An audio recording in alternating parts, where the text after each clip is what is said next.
This will be my third in a series of videos about Paul Pelosi's situation, and I still haven't changed the title, and I'm going to explain to you why.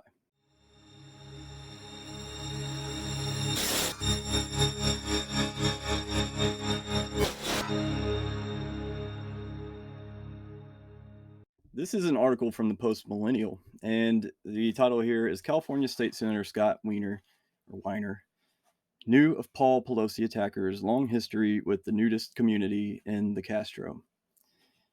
Quote, I've been aware of him for a long time because he was associated with the public nudity folks in the Castro. It's a long history with him, unquote, said Democrat State Senator Scott Weiner. And because of the situation here, I'm just going to refer to him as Weiner because that's probably more likely what his name is. California State Senator Scott Weiner knew about 42-year-old David DePepe, the man who allegedly assaulted Paul Pelosi early Friday morning, because of DePepe's pro-nudist activism around San Francisco and his status as a Castro nudist, a term often used to refer to the gay prostitute scene in California's Castro Valley. Now, Scott Weiner, I have no idea who Scott Weiner is, so I went around and looked up the Castro, and this is an article I'll include in the description. It's from 2011. The only reason I bring you to this article is to show you that Supervisor Scott Weiner, who represents the district, said, I'm not personally offended by but my constituents are very concerned about it. The context of that is not really important here. What I'm trying to show you is, yes, Scott Weiner has been involved with the Castro district for a long time. And so he would be familiar with somebody like that. Now, there's one more thing I want to show you, and it's been scrubbed from the internet, and it was even scrubbed from the Wayback Machine when I tried to look at it this morning. So I'm going to read the whole thing in full for you. This is from the Santa Monica Observer, and this is a story that was put out October 30th and has now been, like I said, scrubbed from the internet, scrubbed from the Wayback Machine. I screen captured it, so I was able to see it.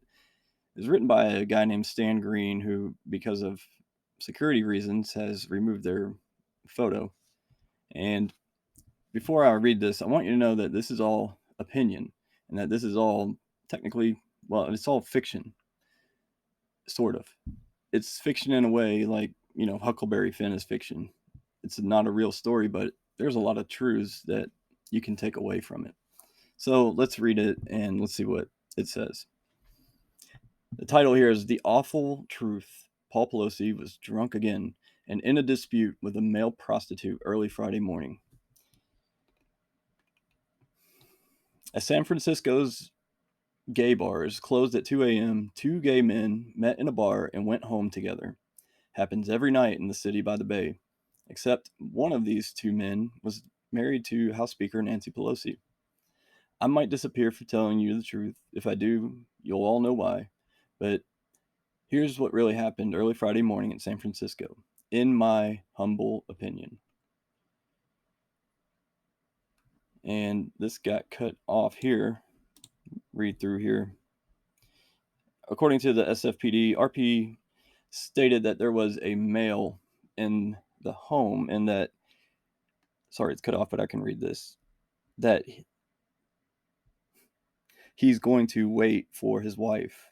RP stated that he doesn't know the male, but his name is David and he is a friend, I think is how it finishes. It's been a rumor for years in San Francisco that Paul Pelosi is gay. David DePepe is said to be a Castro nudist. Quote, the lunatic who allegedly assaulted Paul Pelosi is a Berkeley resident and a former Castro nudist protester and hemp jewelry maker. Sounds totally MAGA Republican to me. This is from Twitter. Okay, so here's the theory, as related to me by a source. Castro nudists are a group of really radical gay male prostitutes that parade around naked with rings. First of all, the police did not come in response to an alarm. They come in response to a wellness check. So someone called them to check on Pelosi. Stuff we already covered. When he didn't answer the phone, the cops broke the sliding glass door to get in.